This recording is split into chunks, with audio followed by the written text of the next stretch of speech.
में रहने वाला अपने पुण्य का रक्षण करने के लिए कितना जागृत दिखाई पड़ता है। और हमें तो बड़ी कठिनाई, पुण्य हो न हो, भगवान प्रसन्न हो न हो, अपने तो एक्सपेक्टम 2 का पैसा मिलना चाहिए किसी तरह से, और उसकी जांच हो तो उसके लिए तरह तरह की बातें करनी चाहिए। ये बीच में कभी कभी ऐसा आ जाता, समाचार पढ़ता हूँ ना, मेरा किसी से द्वेष नहीं है, मैं किसी पार्टी का आदमी नहीं, मेरी तो वही पार्टी जो भगवान के साथ रहे। तो भुंजते थे तो घम पापा ये पचंत्यात्म कारणात। गीता सुनने के बाद नियम ले लेना कि अगर आपके पड़ोस में कोई दुखी है तो उसको 2 रोटी पहले दे आना, उसके भीतर से भगवान आपको आशीष देगा। जब होली के दिन आए, जब दिवाली के दिन आए, तो किसी वनवासी क्षेत्र में या कहीं झुग्गी झोपड़ियों में जाकर के और उनको मिठाई, कोई वस्त्र, उनके छोटे छोटे बच्चों को गंदगी में रहते हैं तो उनको कैसे रहना चाहिए, उनके नाखून कैसे कटने चाहिए, बाल कैसे कटने चाहिए, आपने 5 बार 10 बार अलग अलग तरह के शैम्पू लगाए हो, खूब लगाइए, लेकिन उनको भी कभी छोटी सी साबुन की बट्टी देकर और उनको भी रहना सिखाइए। ये भी भगवान की बहुत बड़ी पूजा होगी। भगवान ने कहा कि संसार में जो अच्छा व्यक्ति है वो इस बात की चिंता नहीं करता पूरा ही समाज ऐसा हो गया। आजकल सब लोग ये बड़ा उत्तर देते हैं। तो नीतिकार कहते हैं, मूलम भुजंगई शिखरम प्लवंगई शाखा महंगई कुसुमान भृंगई आसेव्यते दुष्ट जनई समस्तये न चंदनम मुंचति शीतलत्वम। मुझे तो चंदन का वास्तविक पेड़ देखने का अवसर मिला नहीं, गया नहीं हूं साउथ में, लेकिन जो महात्मा देख करके आए, बिल्कुल जो शुद्ध चंदन होता है उसकी बड़ी कठिनाई है। उसके जड़ के आसपास सांप रहते हैं। मूलम भुजंगई, उसके मूल में तो सांप है, और सुगंध के कारण कुछ कोई छोटा मोटा फल होता होगा, मालूम नहीं। तो नीतिकार कहते हैं शिखरम प्लवंगई, मूल में तो बैठे हुए हैं सांप और शाखा के ऊपर बैठे हुए हैं बंदर। मूलम भुजंगई शिखरम प्लवंगई, और उसके बाद शाखा विहंगई, और शाखा के ऊपर बैठे हुए हैं विहंग पक्षी, और जो उसमें फूल आते हैं उनको सूंघने के लिए भृंग, वो भौरा बैठा हुआ है। अब चारों तरह से दुष्ट जनों के द्वारा वो आवेष्टित है, लेकिन ये सब कुछ होने पर भी न चंदन मुंचति शीतलत्व, चंदन अपनी सुगंध और शीतलता का प्रयोग का परित्याग नहीं करता है। हमारी बड़ी कठिनाई भी क्या करें, पड़ोसी ऐसे हैं, मित्र ऐसे हैं, काल ऐसा है, समय ऐसा है, मौसम ऐसा है, सरकार ऐसी है, इनकम टैक्स वाले ऐसे हैं, तमाम तरह की बात है। वो चंदन का पेड़ इतनी वस्तुओं से विपरीत घिरा होने पर भी जो उसका मूल है, जो उसका सत्व है, जो उसकी श्रेष्ठता है, वो उसका परित्याग नहीं करता। हम और आप भी परमात्मा के अंश, और परमात्मा के अंश होने के कारण हमारी 3 वस्तुएं अपनी बपौती हेरिटेज, उसके हम वारसदार हैं। वो 3 वस्तुएं हैं सत्य, चित और आनंद। इन तीनों वस्तुओं को बाजार से नहीं खरीदा जा सकता। आपके पास कितना भी पैसा हो, आप चश्मा खरीद सकते हैं, आंख नहीं खरीद सकते।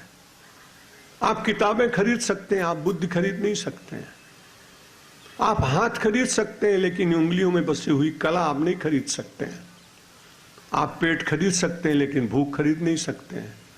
आप पैसे से शरीर खरीद सकते हैं, लेकिन पैसे से आत्मा नहीं खरीद सकते। इसलिए ये सब बातें जो हम लोगों को बार बार दिशाहीन करती हैं, उनसे थोड़ा ऊपर उठने का प्रयत्न करना पड़ेगा।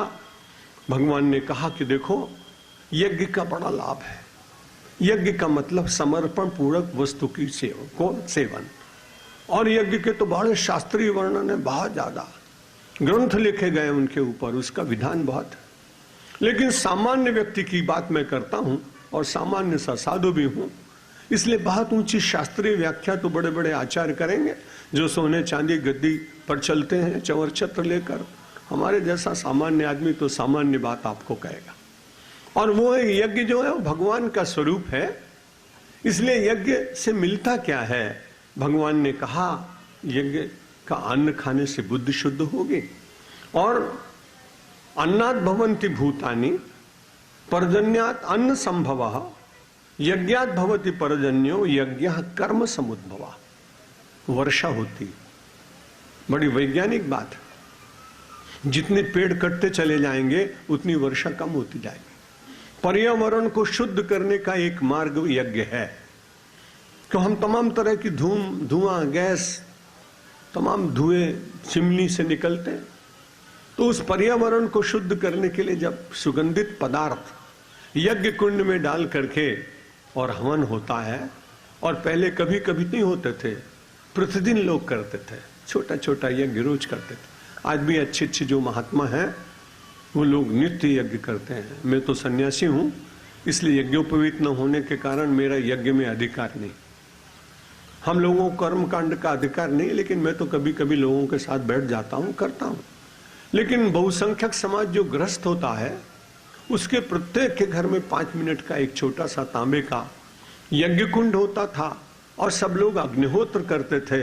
इसलिए रोज का रोज जो वातावरण में धुएं के द्वारा अपवित्रता फैलती थी, उसको रोज का रोज नष्ट करते थे। इसलिए भगवान ने कहा कि देखो, अन्नात् भवन्ति भूतानि, अगर अन्न न हो तो हम लोग कुछ कर ही नहीं सकते। कबीरदास की बात वो आपको सुना चुका हूं, अन्न की बड़ी महिमा है। एक गया था कबीरदास के यहाँ, बोले महाराज कंठी बांध दो, तो उन्होंने कहा ठीक है। बगीचा बड़ा अच्छा था, कहा पहले कुछ सेवा वेवा कर, एकदम से कंठी माला मांगता है। और वो बेचारा बगीचे में कबीरदास जी के काम करने लगा, भला आदमी था। आश्रम में घंट बजता, वहां के रहने वाले लोग अपना प्रातराश नाश्ता करते, भोजन करते, ये बगीचे में काम ही करता रहता। 1 दिन बीत गया, 2 दिन बीत गए, किसी ने पूछा ही नहीं उसको। 5 बजे सब पहुंचा जाकर, और एक पुरानी सी उन्होंने दे दी थी कि पहले तू इस पर अभ्यास कर, एक कंठी एक माला देता हूं, असली मैं तुझे बाद में दूंगा। अब वो चुपचाप, जब कबीरदास जी बैठे थे एकांत में, गया और पैर पकड़ के प्रणाम किया। अरे बोले तुम कैसे आए? बोले महाराज जा रहा हूं। अरे क्यों जा रहे हो? बोले महाराज भूखे भजन न होए गोपाला, ये लो अपनी कंठी माला। कंठी और माला अपनी ले लो, क्योंकि अन्न के बिना कुछ काम नहीं चलता। गीता ने पहले कह दिया, अन्नात् भवन्ति भूतानि। जितने संसार के प्राणी हैं उनको अन्न की आवश्यकता है। बड़ी समस्या है अन्न की।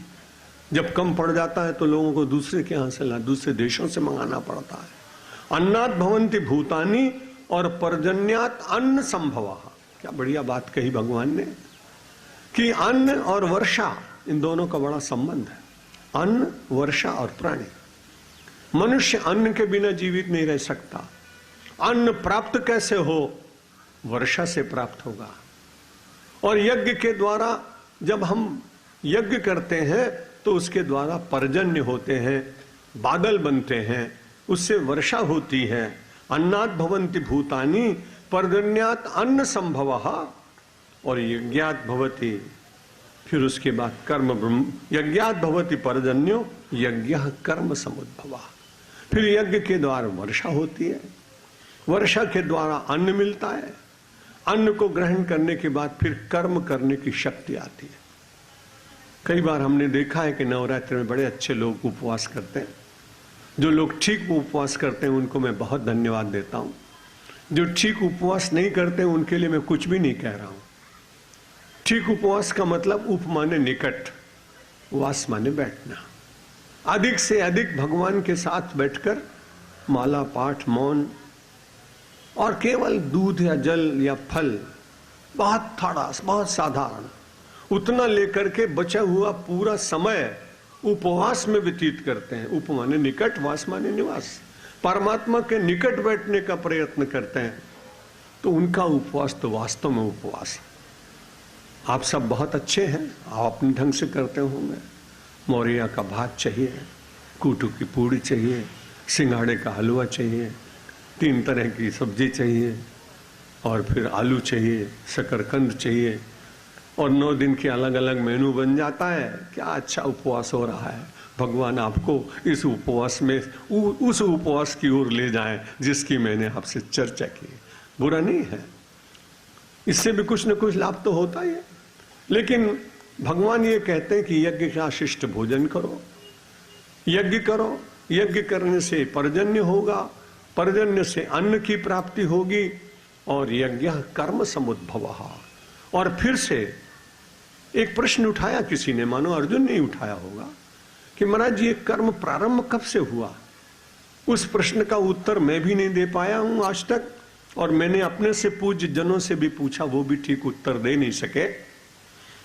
क्योंकि जब मैंने पढ़ा कि परमात्मा अकेले बड़े आनंद में बैठे थे, तो आनंद में रहने वाले को तो क्या है, लेकिन उस परमात्मा के मन में अचानक एक संकल्प जाग गया, एक हूं हम बहुत श्याम, मैं अकेला हूं, मैं बहुत हो जाऊं। और संकल्पात जायते सृष्टि, और जैसे ही संकल्प किया वैसे सृष्टि का निर्माण हो गया। अब प्रश्न करने वाले ने मुझसे पूछा कि जब आनंद में बैठे थे तो संकल्प क्यों किया, और संकल्प किया तो कर्म प्रारंभ हुए, कर्म प्रारंभ हुए तो उनका दंड हमको भोगना पड़ा। वो तो जरा उद्दंड आदमी था, इसलिए उसने कहा दंड हमको नहीं मिलना चाहिए, दंड तो उसको मिलना चाहिए जिसने संकल्प किया। बात कुछ ठीक थी, लेकिन अब भगवान ने संकल्प क्यों किया, इस प्रश्न का उत्तर सचमुच मेरे पास नहीं है। आप में से कभी किसी महात्मा ने कभी बताया हो तो मुझे लिख के जरूर भेजिएगा। फिर मैंने कहा कि भाई एक उत्तर है, परमात्मा जो है कर्तुम अकर्तुम अन्यथा कर्तुम समर्था स ईश्वर। ईश्वर की व्याख्या क्या है? कर्तुम, जो करने योग्य करे, अकर्तुम, जो न करने योग्य भी करे। अब कभी भी आवश्यकता नहीं थी उस समय, लेकिन श्री कृष्ण समय भगवान के रूप में है और इस समय बचाना है, इसलिए तत्काल उन्होंने कह दिया अश्वत्थामा मरो नरो वा कुंजरो वा। यह अन्यथा कर्म है। तो कर्तुम अकर्तुम अन्यथा कर्तुम समर्था स ईश्वरः। ईश्वर कौन है? जो कर दे, करने योग्य करे, जो करने योग्य हमको न लगता हो लेकिन उसको लग रहा हो वो करे। कभी कभी बिल्कुल उल्टा ही करके दिखाए, उल्टा, अन्यथा कर्तुम समर्थः, लेकिन वो समर्थ है, स ईश्वरः। इसलिए ईश्वर के इस निर्णय को कोई आदमी चैलेंज नहीं कर सकता। यूं मान लीजिए कि सुप्रीम कोर्ट ने कोई गलत निर्णय दे दिया तो अब कहां जाओगे, वो तो अंतिम है। ठीक इसी प्रकार से परमात्मा तो सुप्रीम का भी सुप्रीम, इसलिए उसने मन में संकल्प किया, क्योंकि पर्वत का क्या होगा, नदियों का क्या होगा, वसंत ऋतु का क्या होगा, हरियाली का क्या होगा, हिमालय का क्या होगा, प्रपातों का क्या होगा, इसलिए इसका उपयोग, इसका आनंद कौन लेगा। इसलिए उन्होंने मेरे और आपका निर्माण किया, लेकिन ये नहीं कहा कि पाप कर्म करने जाओ। कर्म का निर्माण हुआ, कर्म ब्रह्मोद्भवम विद्धि, कर्म ब्रह्म से उत्पन्न हुआ, बिल्कुल ठीक बात है। लेकिन जैसा मैंने आपको निवेदन किया कि सतचित और आनंद से जुड़े हुए कर्म, इन कर्म के लिए मुझे और आपको भगवान ने भेजा। लेकिन मनुष्य का स्वभाव है, जैसे सरिताएं निम्न धरातल की ओर बहती हुई जाती हैं, वैसे ही मन का विचार भी प्रायः निम्नगामी होता है। मनुष्य होने के का लाभ सबसे बड़ा यही कि पशु अपने विचार का नियंत्रण नहीं कर सकता है, मनुष्य अपने विचार का नियंत्रण कर सकता है। इसलिए मनुष्य को अपने विचारों पर नियंत्रण करने के लिए और संसार की वस्तुओं का सीमित उपयोग करने के लिए भगवान ने हमें आपको भेजा। यज्ञात् भवति पर्जन्यः पर्जन्य यज्ञ संभवः, कर्म ब्रह्मोद्भवम विद्धि ब्रह्माक्षर समुद्भवम, तस्मात् सर्वगतम ब्रह्मो नित्यम यज्ञे प्रतिष्ठितम। अगले श्लोक में भगवान ने कहा नित्यम यज्ञे प्रतिष्ठितम, मैं नित्य रूप से यज्ञ के भीतर बैठा हुआ हूं। इसीलिए परसों एक वाक्य आपको कहा था, यज्ञ यज्ञ नहीं है, यज्ञो वही विष्णु। यज्ञ को विष्णु माना गया है और संसार में यज्ञ जो है सर्वश्रेष्ठ कर्म माना गया है। इसलिए यज्ञ को, इस यज्ञ की महिमा इस तीसरे अध्याय में खूब बताई गई, जिससे हम सब लोग कर्म करते हुए उसको परिवर्तित करने का धीरे धीरे प्रयत्न करें। जो कर्म कर रहे हैं, बहुत सारी औषधियां हैं, अगर उनको सीधे सीधे लिया जाए तो शरीर को नुकसान होता है, लेकिन उन्हीं औषधियों को अच्छे वैद्य उसका परिमार्जन करते हैं और फिर वो अच्छी तरह से, पानी तो वैसे सभी लोग पीते थे, अब 10-12 बरस से लोग पानी पीने लगे। कोई अक्वा फ्रेश पी रहा है और कोई बिस्लेरी पी रहा है, कोई गंगा पी रहा है, कोई नीरम पी रहा है, तो पानी तो वही था। लेकिन वो पानी जब बोतल में, अब कहते हैं ज्यादा रिफाइंड है, बहुत अच्छा, इसमें कोई दोष नहीं, और हम लोग भी सब लेते हैं। तो भगवान ने कहा जब बाद में लोग बेचारे पानी को रिफाइन करके पिएंगे तो इनको कर्म की रिफाइनरी में डाल दो, जिससे इनका कर्म भी भगवान की पूजा बन जाए। दिखे कर्म लेकिन अंतर से वो पूजा बनती चली जाए। इसलिए भगवान ने कहा तस्मात् सर्वगतम ब्रह्म, जितने लोग हैं सबके भीतर ब्रह्म विराजमान है। मुझे रोज ये सब लोग गुलाब की माला पहना देते हैं, मुझे इसमें भी संकोच तो होता है। केवल एक नगर उज्जैन है जहां मैंने कहा था 4 वर्ष पूर्व कि भाई मुझे माला, पुष्प की माला मत चढ़ाना, पुष्प की माला जितने रुपए की होती है इतने पैसे इकट्ठा करके एक डब्बे में डालते जाओ, और मेरे प्रवचन के अंत में 5-6 हजार रुपए जब वो हो जाएं तो उनको जाकर के झाबुआ के किसी गांव में किसी छोटे बच्चे को जो प्रथम श्रेणी में पास हुआ हो पर आगे पढ़ने में तकलीफ हो तो उसको स्कॉलरशिप में वो पैसा दे दे।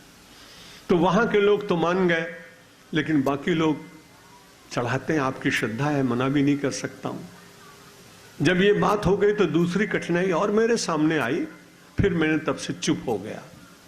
5-7 दिन गुजरे, जिस माली के 200 मालाएं बिकती थी वो एक दिन रात में आया, रात को मेरे पैर दबाने लगा।